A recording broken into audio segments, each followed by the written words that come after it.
terus kayak ketawa gitu, masih terus. Dan lu tahu apa yang bodohnya gua lakuin pas malam itu? Gua keluar pas keadaan semua udah tidur. Hai, balik lagi bersama gue Septian. Kalau kalian yang baru banget masuk, klik channel gue, please subscribe. Gue akan lanjutin cerita yang sebelumnya yang sebelumnya kita bahas, yaitu Wulan. Ini tuh sebenarnya udah di titik di rumah orang tuanya gitu kan. Nah, setelah gue kejadian yang gue keluar sendiri malam-malam itu, akhirnya gue memutuskan untuk membangunin orang tua gue kan. Di situ udah buntu banget, kayaknya harus ada tindakan nih, karena si Wulan ini udah meresahkan, benar-benar meresahkan, nggak bisa hidup tenang setiap malam. Kayak gue punya kehidupan siang, dia punya kehidupan malam, jadi dia nguasain rumah itu kan. Akhirnya besok ya ada orang pintar yang pengen banget buat ritual untuk mengusir Wulan ini kan. Dan orang pintar ini butuh 3 kembang-kembangan. Itu gue nggak tahu kembang apa, kain putih, tapi di situ dibilangnya kain syarat. Gue nggak tahu ini kain kafan atau apa, tapi ini warna putih, gue yakin banget warna putih. Yang ketiga itu kembang kantil. Nah, kembang kantil ini bener-bener nggak ada di daerah situ. Akhirnya gue harus ke kota Sukabumi. Di Pelabuhan Ratu juga udah nggak ada kan, harus ke Sukabumi. Besoknya gue harus bener-bener pagi pergi untuk ke Sukabumi. Itu naik elep. Gue ingat banget itu pagi-pagi berangkat set, sampai naik elep, nyampe lah Sukabumi. Itu sekitar jam 10-an. Dapatlah di pasar Sukabumi, dekat stasiun Sukabumi, kota Sukabumi, dapat bunga kantil. Gue baru pertama kali ngeliat bunga kantil. Di situ akhirnya memutuskan untuk jam 1 tuh pulang. Dan jam 1 pulang ternyata udah nggak ada elok ke arah Bayah. Akhirnya gue jalan nyari tumpangan. Akhirnya ada yang numpangin sampai Pelabuhan Ratu. Di Pelabuhan Ratu kan sampai situ sekitar jam sore. Di sampai Pelabuhan Ratu kan gue harus ke Bayah lagi kan.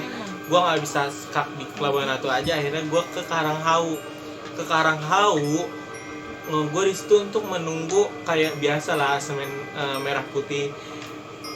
Dan bodohnya gue tuh mendekat ke daerah pantai, bener-bener lu tau kan video foto-foto Karanghau tuh, pantai Karanghau itu bener-bener kayak pantai. Itu ombaknya gede banget. Gue ke pantai itu bener-bener kagak ada orang. Itu sepi. Itu sekitar jam 8:30. Di situ kayak ada yang manggil, bener-bener ada yang manggil 3 kali nama gue. Akhirnya gue memutuskan untuk balik ke jalan raya Karanghau itu. Kalau kalian di situ tuh ada petilasan. Katanya itu petilasan Nyi Roro Kidul gitu kan, katanya. Gue nggak tahu, kalian bisa searching di Google. Akhirnya gue dapet tuh sekitar jam 9:30 semen tumpangan dari semen merah putih. Itu bener-bener HP gue udah nggak aktif. Dan nggak semua orang itu punya casan yang mirip kayak gue, nggak semua orang. Akhirnya di situ gue dapat tumpangan. Gue di jalan itu dari daerah Karanghau ke Bayah itu, gue ngedenger suara delman. Itu kan suara delman, nggak mungkin itu nggak ada delman. Keluarga gue si pihak itu kayak suara delman. Si supirnya pun gue tanya, bang ngedenger suara delman nggak sih? Iya dia dari tadi dari tanjakan Puncak Habibie. Kalau kalian tahu Puncak Habibie itu tuh kayak tanjakan pertama untuk kayak ke bukit-bukit gitu kan. Akhirnya kayak kata gue, ya udah, gue nggak mikir aneh-aneh. Gue kayak positif aja, ya udahlah, kayaknya ini cuma sugesti. Dan sampailah di rumah itu udah rame banget. Di situ ada orang pinternya, ada orang tua gue, dan ada beberapa orang yang benar-benar gue gak kenal. Di situ udah mulai kayak udah ngerapin semua persyaratannya kan. Ada 2 orang katanya mediasi, dan 1 orang ini dimasukin Wulan, yang 1 ini dimasukin gue nggak tahu itu arwah siapa. Dan orang pinternya itu nanya, Yan, lewat mana tadi emang? Karangau itu ada yang ikut di belakang pakai delman. Gue merinding dong itu, gue pikir itu apa ya? Katanya cewek, sosok cewek yang ngikutin gue tuh pakai delman. Ya udahlah, akhirnya yang mediasi pertama yang dimasukin Wulan ini kayak dia kayak ngebrontak, kayak teriak-teriak gitu kan. Gue kayak ya udah, gue coba ngeliatin bener nggak sih. Gue kadang nggak percaya orang-orang kesurupan gitu kan. Tadinya pas gue ngeliat langsung kayak gitu, dia kesurupan, astaga itu kayak itu mencengkam banget. Dan sampai itu kejadiannya sampai jam 3 kan, jam 3. Nah kalau nggak salah tuh pertengahan dari acara itu tuh yang ngikutin gua ini, yang pakai delman ini ngerasuk ke media yang kedua. Dia itu kesurupan kayak gini coy, tangannya selalu kayak gini nih, kayak gini, tangannya kayak gini. Gua nggak tahu itu apa. Akhirnya si orang pinter ini bilang katanya, wah ini auranya negatif banget. Akhirnya gue udah nggak ngerti harus ngomong apa.